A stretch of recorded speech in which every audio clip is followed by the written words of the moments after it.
welcome to the first of our On the Ground podcast series, featuring the case studies in our Farmer's Guide. We're very pleased to welcome today Mayo Ryan from the Sitos Group, who's going to be speaking to our vineyard biochar trial in the Farmer's Guide, and Russell Burnett from Rainbow Biochar, who will be speaking to our Ballarat potato biochar trial. And therefore, we've called this podcast episode Fruit and Veg with Biochar. So welcome to you today, Mayo and Russell. Glad to be here, Don. Thanks for having us. Thank you. Thank you, Don.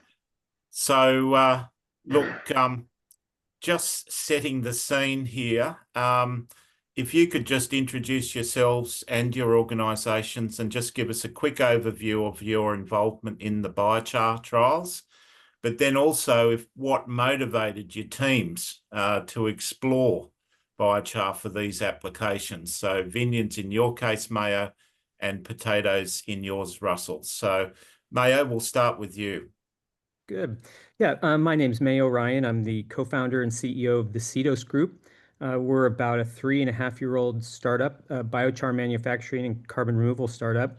My co-founder is Steve McIntyre, who about 32 or 33 years ago formed Monterey Pacific, which he grew to be one of the largest vineyard management firms in the world. And along with his soil scientist, in-house soil scientist, Dr. Doug Beck, perfected the use of biochar in wine grapes about 10 years ago. The Oasis trial is in its 7th year now, and is a really perfect example of, even though it's not a big trial, perfect example of how important biochar can be in wine grapes. And I'd love to talk to you about that when we get the chance.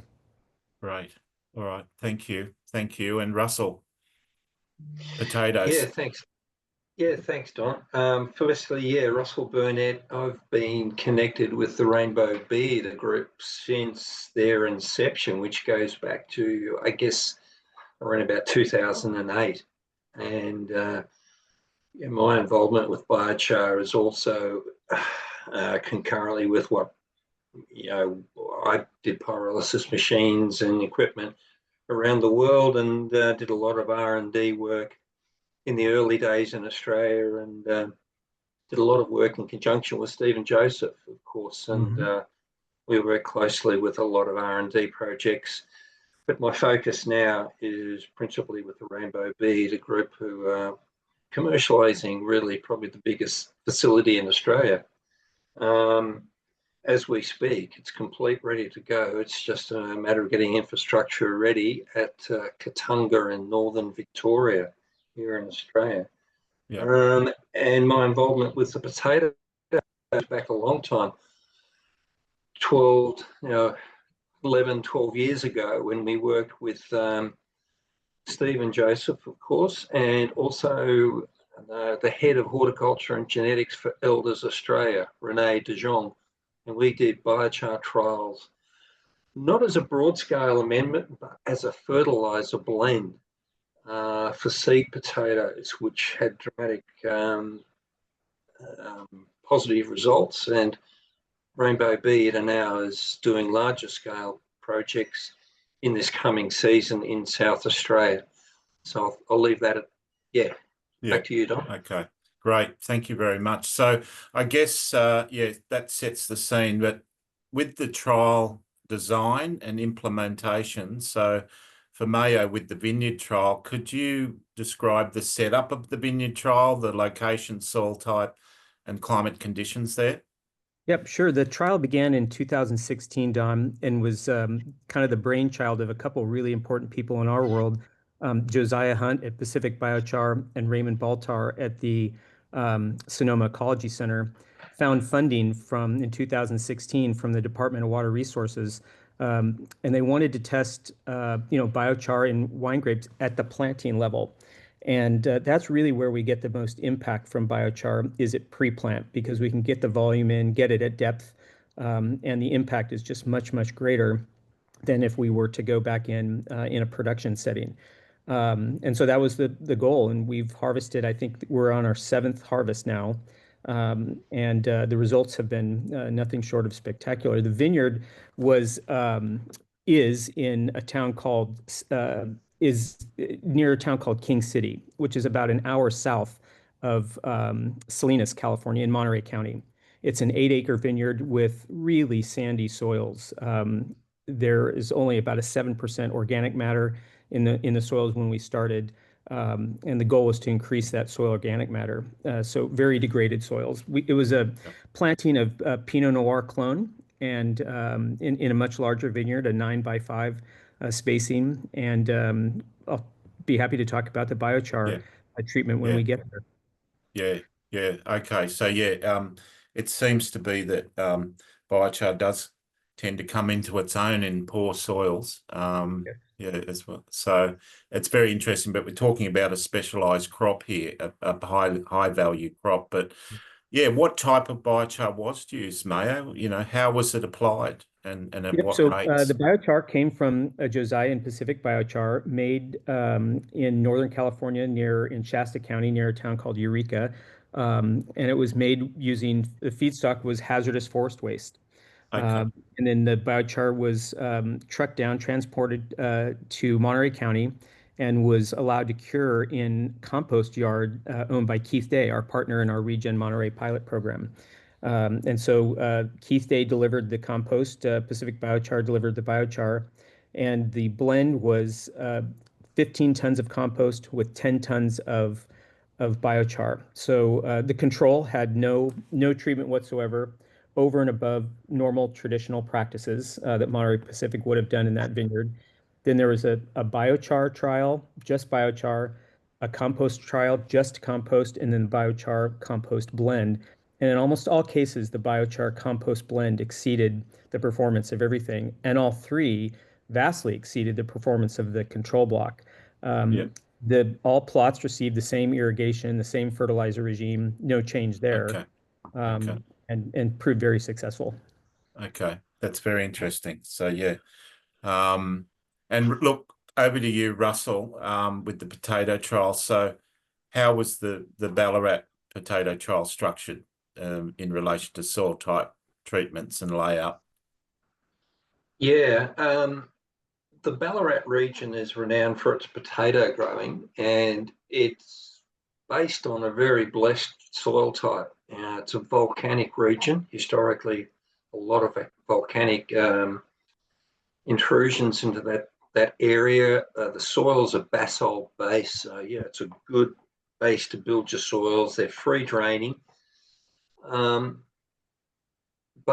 over the journey, they've been growing potatoes probably for 100 years generally in that whole region. So fertility is going down, and especially potassium is being lacking. So what these trials were aiming to see what we could do with combining relatively small amounts of biochar with the fertilizer that's sowing for these crops. Now, potatoes require a lot of fertilizer, around for seed potatoes, and this is specifically, we did it for seed potatoes, not commercial chipping potatoes or market potatoes. So we were looking for lots of small tubers. That's the secret for growing good seed potatoes. And in that respect, we added between 2.5% of the fertilizer volume to 40% of the fertilizer volume as a biochar blend. Now, the biochar itself, it wasn't just straight biochar. It was combined with clay, a high magnetic ion content clay, a zeolite, some basalt dust, some micronutrients supplied from lucerne, a small amount of magnesium, manganese sulfate, and titanium oxide. That's a hard one to get out. So in the and blend, what was the feedstock for the actual biochar itself, Russell? 50-50 between cereal straw and chicken manure. Okay. So you get Yep. the mineralisation from the nutrients that come through from the poultry Okay, great. manure as All well. right. Wonderful. So yeah, sort of one of these kind of biochar mineral complexes, I guess, that you would call it, that Basically, Stephen Joseph yeah, does. Yeah. And how exactly, was yeah. it? Yeah. How was it incorporated into the cropping system, into the potato? Just using the conventional farmer seeding process. So the fertilizer was combined. Let's say the fertilizer is a normal NPK fertilizer blend that they would use for potatoes in that region. So nothing was changed there. And Okay. so the biochar and mineral blend was blended with the fertilizer and applied at the same time as sowing. In the sowing. Okay. So in a Yep. trench as such, yeah, with the seeds. Okay. That's very interesting. And did you, same as Mayo's vineyard trial there, did you adjust any fertilizer or irrigation during the trial compared to the? No, normal fertilizer program, normal irrigation program as well. So we just went with the farmer practice. Yeah, went with the farmer practice. Okay, great. And different treatments. Okay. So yeah, and Mayo, yours was biochar blended with compost irrigation. Right. So yeah. I'm not sure I answered your question about how we got the biochar in the ground. I apologize. Oh, do you want to go back to that? How did you, because I've seen some videos, I think, of a pretty good technique of banding. Is that right? Like putting it in the trench? No, the best time to impact vineyard soils is at planting. And that's what we proved with the trial and continue to do that today. The first pass is with a GPS-controlled deep wing ripper, which shatters Okay. the compacted soil to about 3 feet deep and leaves kind of a groove or delve. This is how it was done at the Oasis trial early days, Yep. where the compost biochar blend is just then filled into that bowl. Then the final Okay. ripping pass to a maximum depth of about 3 or 4 feet is then made to mix the amendment with the soil at depth, and then the vine goes right over the top of that. We've Okay. perfected our fellow that runs our fab shop, Jeff Lahar, has perfected this now and patented a much more advanced design injector Yeah. that Okay. works really well. Yeah. So it's kind of falling under that banner of, precision agriculture, isn't it? Yep. By We need targeting the root zone.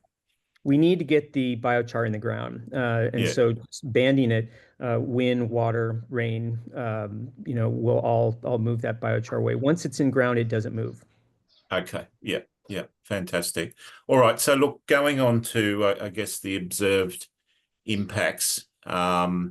So, both of you, I guess, what changes have you seen in soil properties such as the moisture retention, nutrient cycling, or structure? Russell, maybe you go first this time. Yeah, that's a good question, Don. And in this instance, for our trial, that wasn't something that we really focused on.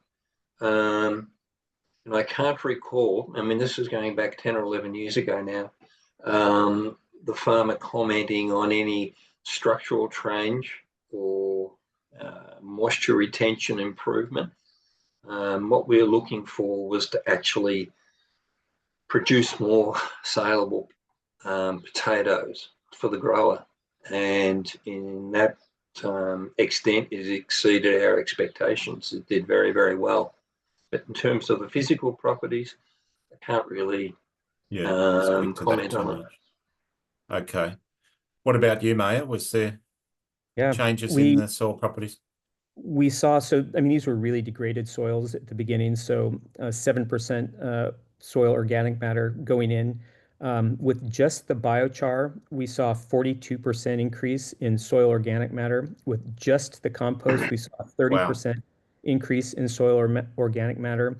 And in the biochar compost blend, a little better than 70% increase in soil organic matter in the planting row. So in the area where the vines Targeted area. grow.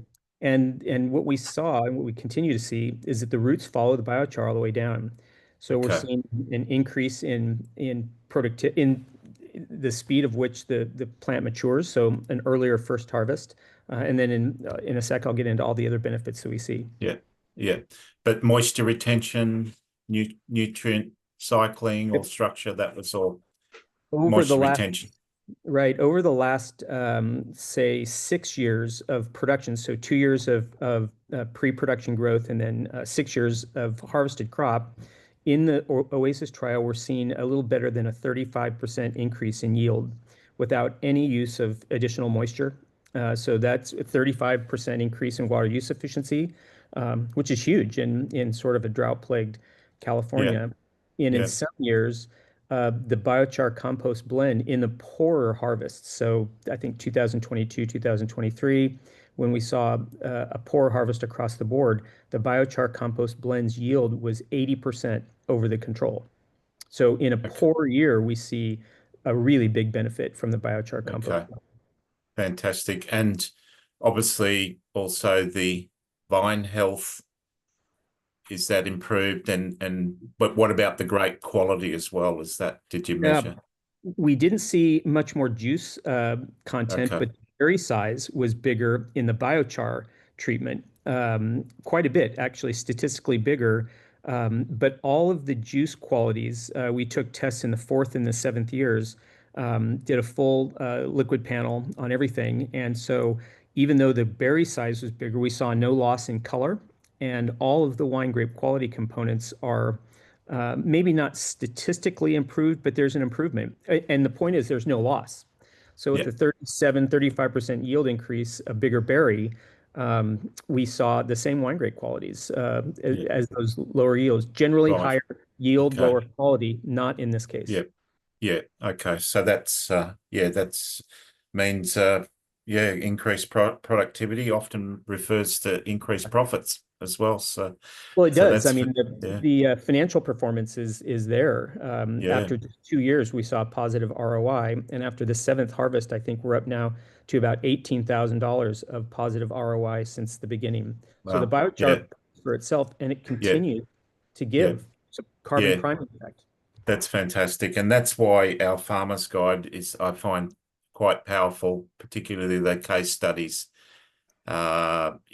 chapter, and these success stories. It's the benefits and the ROI. That doesn't matter what you pay for the biochar. In every case study in our farmer's guide, they got a return on investment. So. What about you, Russell? What kind of results are emerging around potato yields, profitability, and the input efficiency? Yeah, huge, really, Don. From a small amount of input, we found that when you combined 20% of this biochar blend with on top of the normal NPK. So when we're looking at that, I'll put that in terms of volume, I guess. If we're assuming around about 800 kilograms of fertilizer goes in, 20%, we're looking at around about 16 or 18. Not a great deal of biochar material itself. And what we saw was the actual tonnage per hectare increased by over 50%, just over 50%. And the tubers per plant increased by 70-odd%. So the return to the farmer was huge. Mm-hmm. That was the main result. Okay, that's fantastic. So across both trials, I think, Mayo, you touched on this briefly. How quickly did you start seeing results, and have they been consistent across blocks or treatment zones? So what you're saying, Mayo, could you repeat that again? The first 2 years, when did you start seeing these really good results with the grapes? In the first harvest, actually, just the compost treatment had the best performance, but all three, biochar only, compost only, and the biochar compost blend, had probably an average 30% increase over the control block. The second harvest and the third harvest were down a little bit. But in that third harvest, I think it was a little over like I said, 72% increase in yield over the control. So in the lower years, we're seeing less of a loss because of the biochar, which is huge, right? In a tough year. And so through all 7 years of harvest now, the biochar compost blend has averaged an extra 2 tons of wine grapes per acre at an average of $1,500 a ton going into the winery. That's a big increase in revenue. Yeah. Our fertilizer costs are slightly down. We have no greater water costs. It's a win-win financially all the way around. Fantastic. Wow, that's great. And Russell, how quickly did you start seeing results with the potatoes and the return on investment?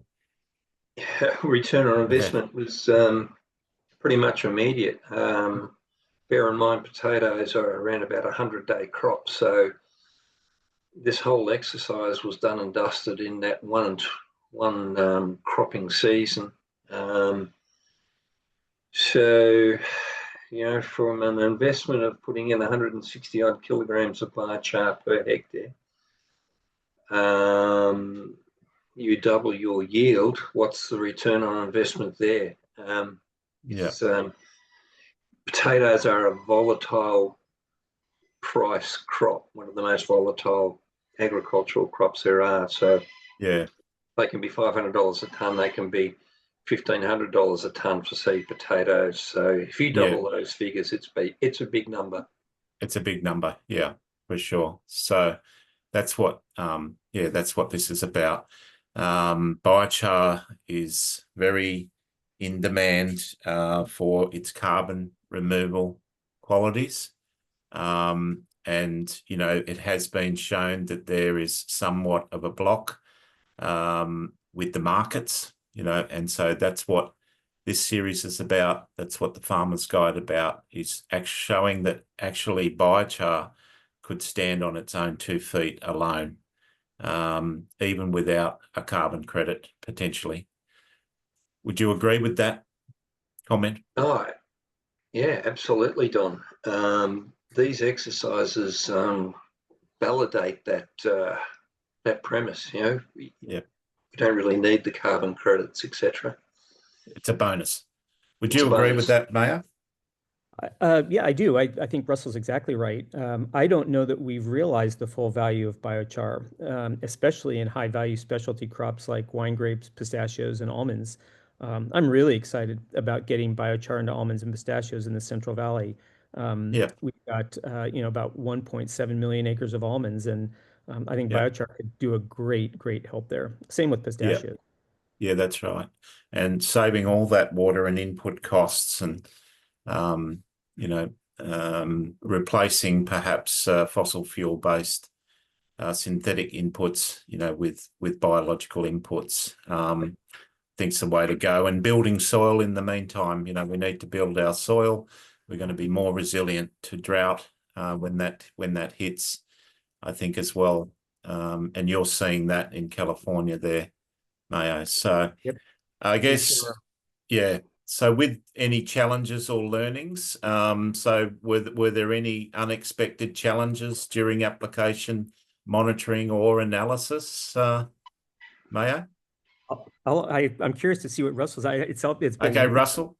It's been nothing but a challenge, but we've, what we're doing, and I remember watching videos of Russell in 2009 in Bakersfield in Southern Kern County making biochar out of pistachio shell. It's a difficult business to get off the ground. You've just got to get everything right, and it takes some learnings to do that. It's the equipment. Policy is critical, especially here in the U.S. and in California. Operating personnel, there just aren't a whole lot of pyrolysis operators out and around. You need a consistent supply of feedstock, a really good biochar offtake situation, and a pretty decent carbon removal relationship with registries and VVBs and that group of people. So there are about 6 pillars that are kind of in my mind all the time about building the business. I think we're there. Okay, great. Yeah. So really, grower education is a huge one. That's major. Grow education, yeah. So it's embracing the whole value chain, really, from the feedstock input to the end user. Yeah. So yeah, no, that's great. And Russell, would you like to speak to that, or Look, I any think challenges? Mayo summed it up pretty well. Yeah. Okay. The challenges are, they're still out there. Mayo's right. You've got variable feedstocks. You've got to tailor the technology to suit the feedstocks. Offtake agreements. It's always a chicken and the egg. If we look back to these trials, why this was done 11 years ago, what's happened in the interim? Not much, because the product was not available. Yeah. Now it is coming online. Now, yeah. So it's a chicken and the egg. Yeah. Now we've got a lot of biochar coming on fast. Yeah. We've got to use it. Yeah. Would you do anything differently, Russell, with your trial if you did this again? Now that you got the biochar, would you do anything differently with the trial, or do you think it was you covered all bases? I think it was a great trial, very eye-opening in terms of what a biochar mineral complex fertilizer blend can do. It's dramatic. It will do a huge amount. Probably scare the fertilizer companies, and that's the other issue: how to capitalize on that. You need partners to do the to do all the infrastructure. Are you saying, Russ, just to clarify, are you saying that all of those inputs that you mentioned, like the clay, etc., are you saying that was all co-pyrolized, and it came out as an end product, or did you value add the biochar afterwards? No, it was done pre-treatment for the feed material going in, and then pyrolized together. So you get that mineralization effect through the heat. Okay, great. Yeah. All right. And Mayo, would you go on? Oh, sorry, Don. I'll just say I do think, and it needs a bit more work on it, you can post-treat to a large extent, so long as you've got some sort of fermentation process, a little bit of composting, a little bit of biological activity to do that mineralizing effect. So you could do the post-treatment. Post as well. Yeah. Okay. And Mayo, would you do anything differently? Or do you think... Well, I don't think, I'm not sure I'm going to answer the question really well. I don't think like Russell said, I don't think we've even scratched the surface on what we can do with biochar and with co-pyrolization additive, both on the front end and the back end.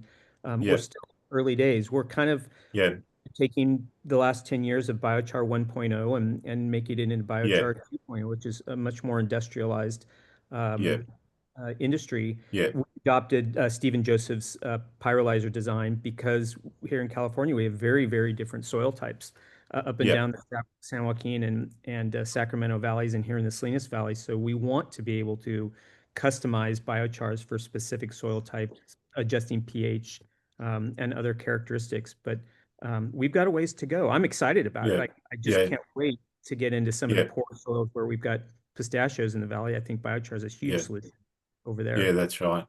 And then we've got that whole R&D on liquid biochars as well coming through. So that will be very exciting phase as well, looking at that. And so how did the growers and farm managers respond to including the biochar in their systems? Here at Monterey Pacific, everybody's really excited about biochar because the performance is so good. And even though this might be one of the worst years in California wine grape history, Monterey Pacific still developed 1,000 acres of new vines and using that biochar compost blend in all of them. So, wherever we can, we're doing it. I'm trying to get a biochar trial in almonds together over in the valley. We can't find the biochar. It's not available. You've got a supply issue rather than a demand. The demand is there, and now we need the supply. Yes. Okay, that's great. And what about potato farmers, Russell? Is it the same issue? You touched on it before, not enough supply. Well, basically, Don, I mean, the farmer that we were trialing with was impressed. Okay, yeah, where's continuity of supply? Just we weren't able to commercially produce the material at that time. Now we are at that point. To a large extent, we've dropped the ball, and we're now trying to pick the ball up and run with it. And I might be jumping up in the questions that you've asked, but we're working with South Australian potato growers half an hour north of Mount Gambier, and we're looking at starting trials with them in this season coming up now. Yeah. Okay, fantastic. So yeah, the uptake is starting to occur. So I guess, yeah, based on your experience, if we look at the broader implications now, where do you see the biggest opportunities for biochar in horticulture and viticulture across Australia? Mayo, do you have any interest in Australia, or is it just California, or maybe you want to refer that to the Californian scene? I'm at my age, I'm not sure I can do much beyond California. We need so badly here. We're by law supposed to be carbon neutral by 2045, and of all carbon removal delivered last year, biochar is 94% of it. So in California, we have a tremendous demand for biochar soil sequestration, but you have to involve the grower. You can't sequester biochar without getting it in the ground. So we're working hard on helping growers fund this. I think carbon farming is a hidden line item in every grower's income statement. We're trying real hard to figure out how to get growers involved in the financial success of biochar. It's not easy, but we're making tremendous progress. I'm sure Russell's doing similar things in Australia. Yeah. So from a fruit and veg point of view, you've done grapes. You said almonds. What was the other one? I really am interested in getting biochar into some of the poor production areas where pistachios grow on pretty salty, poor quality land. They're one of the crops that do well there. I think a biochar post-production application would be great.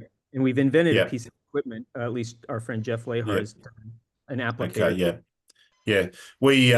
We grow a lot of macadamias here. Same. Yeah.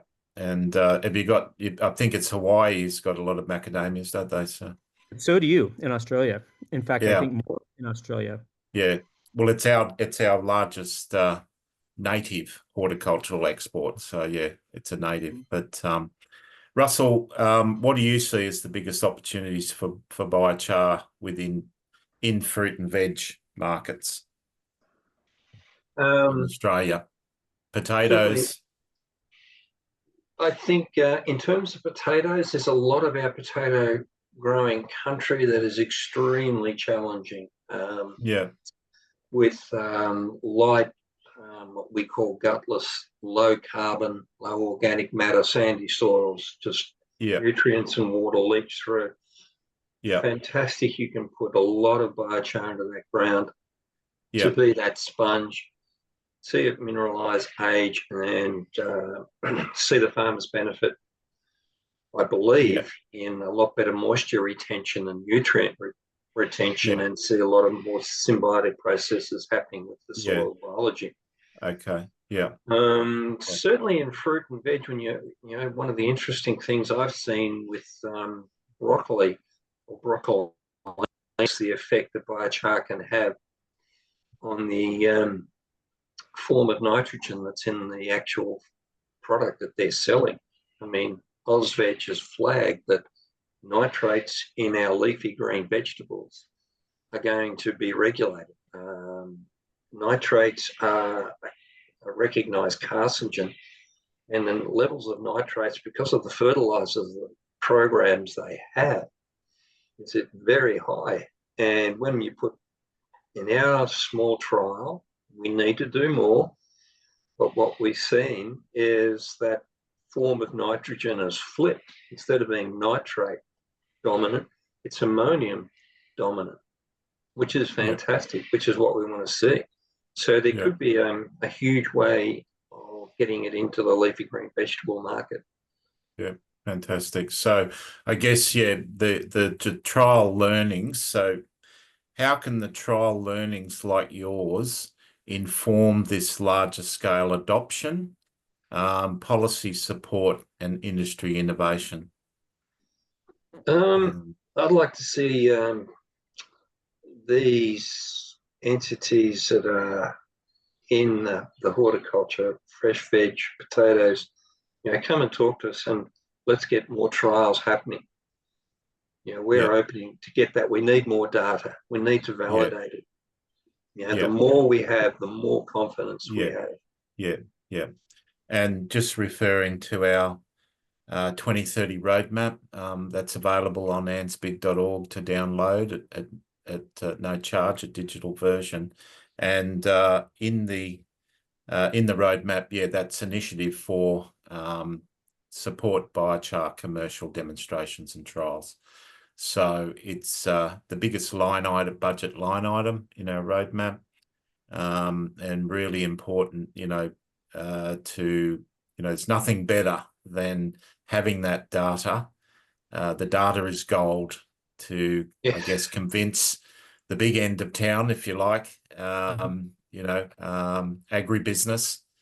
You need that data. So some more commercial demonstrations and trials required now that we've got the biochar coming online. So, and would you like to talk to that at all, Mayo, from the Californian context with large-scale adoption policy support? What policy support do you think you need over there? Well, on the federal level, I happen to be the chairman of the board of the U.S. Biochar Coalition, so we do quite a bit of lobbying in Washington. We have a fly-in coming up in a week or two. We got the EPA to rule that pyrolysis was not incineration or combustion, so we fall under a much more easily a regime of regulation that's easier to operate under. We're trying to get what we have here in the U.S. called the 45Q tax credit that was part of the Inflation Reduction Act to be tech neutral. So if biochar made carbon credits qualify, boy, there's a tax credit there. And in California, we're trying to pass what's called the carbon dioxide pilot program, carbon removal pilot program, where we can start testing companies like ours to see how well we can meet the state's carbon neutrality goals. All of these things should help lower the cost of biochar to get growers to put it in the ground. I think it's a long-term, educational. The educational work we have to do is going to be long-term, but proof's in the pudding. And when a grower sees his neighbor succeeding with biochar, he's going to be more interested in doing that too. So biochar and row crops, we're really trying to figure that one out, just like Russell is. And we've got work to do, but I'm excited about it. Yeah, that's right. That's fantastic. Yeah. In Australia, we're looking to a pathway towards getting an ACCU method for biochar. So we're very excited that actually biosolids to biochar has now been included in our national inventory. We're now looking at that's for biosolids. So we're now looking at the forestry residues and seeing if we can get it into what's called the harvested wood products method. But we'll see. But this is all a pathway towards getting an ACCU method.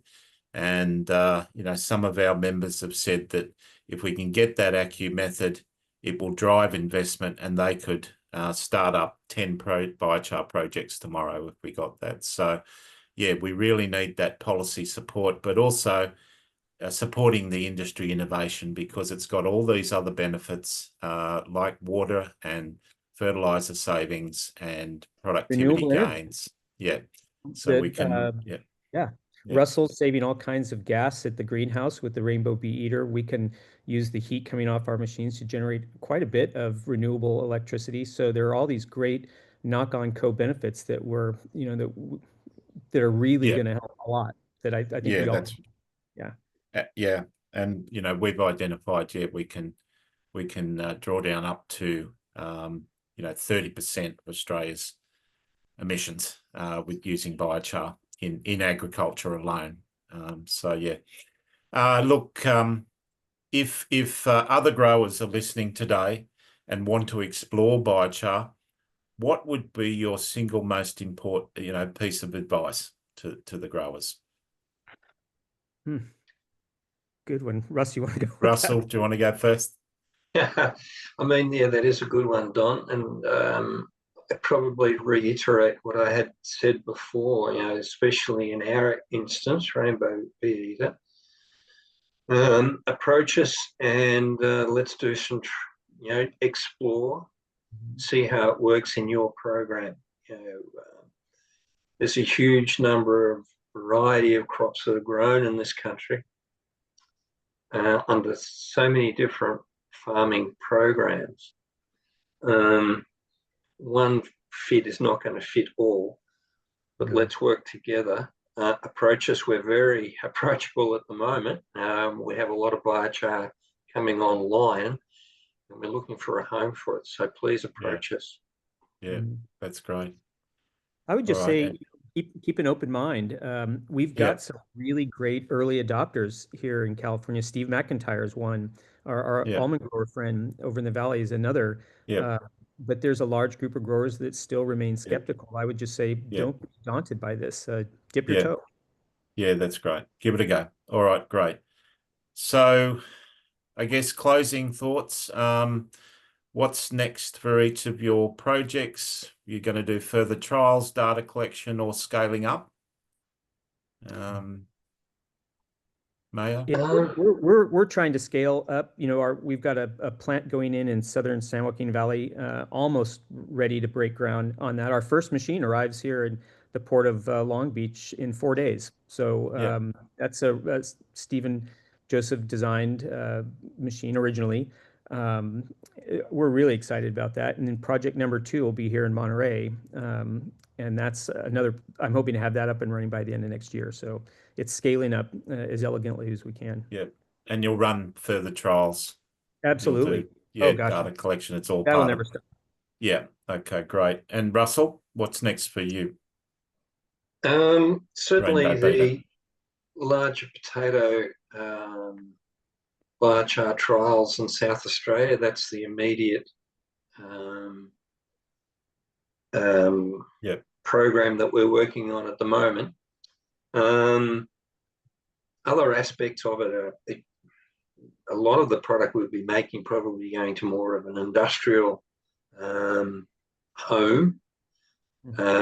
Unfortunately for me, I want to see this biochar go into the soil and do its amazing stuff there.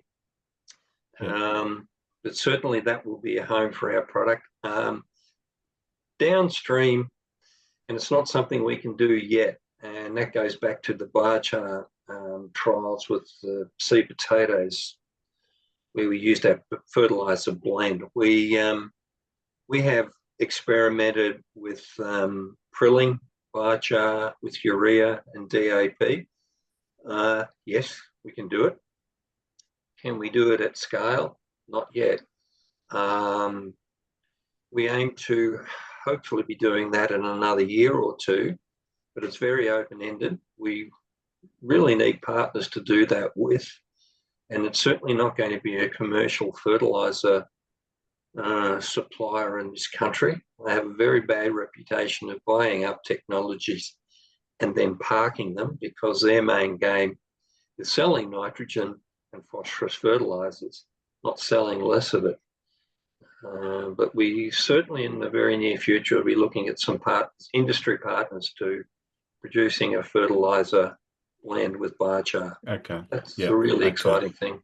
Biochar fertilizer. Yeah, that's great. All right. And so, look, finally, how can listeners connect with you or learn more about your findings? What's the best way to get in touch? Mayo? My email is mayor@sitos.earth. I'd be happy to answer any questions by email. Wonderful. Thank you. And Russell? Yeah, similarly to Mayo, email myself, russell.burnett@rainbowbeeater.com.au, or our CEO, Michael Grant, So similarly, michael.grant@rainbowbeeater.com.au. Great. Wonderful. Well, thanks so much for joining us today, You're welcome, gentlemen. Don. And yeah, I hope Yeah. that our listeners, I'm sure our listeners have found value in your learnings there, and experience, and all the best for the future. So We're all in this together. yeah, that's right. That's right. Let's draw it down together. So Yep. yeah, look, thank you again. And for the audience out there, yeah, please go to anzbig.org/farmers guide to download a digital version of the Farmer's Guide, or purchase a paperback version there on our website. So yeah, wonderful Great case book. studies. Really good. Yeah, really world-class Yes. reference guide by the authors, Dr. Paul Taylor and Professor Stephen Joseph. Took them over a decade to write this. It's being downloaded from all over the world off our website. It's now being translated into Portuguese and Spanish. So yeah, the sky's the limit. But the big point is here, the benefits of biochar and return on investment. It can stand on its own as a product. So now that we have the supply coming online in Australia, we are looking for these commercial and demonstration trials to get to that proof of concept. So next up in our On the Ground podcast series is sports turf and biochar, and featuring a Californian golf course study that's in the Farmer's Guide. And it will feature James Gaspard of Biochar Now, who supplied the biochar there. And in this case study, once again, a Californian golf course who purchased 300,000 Australian dollars in biochar at a $3,000 per tonne price, but gained almost 3 million in water savings over 6 years. So the payback period in that case was 6 months. So another market, sports turf and biochar, coming up next month on the Ground podcast series from ANZBIG. So thank you very much for joining us, everyone. And until next time, Charles.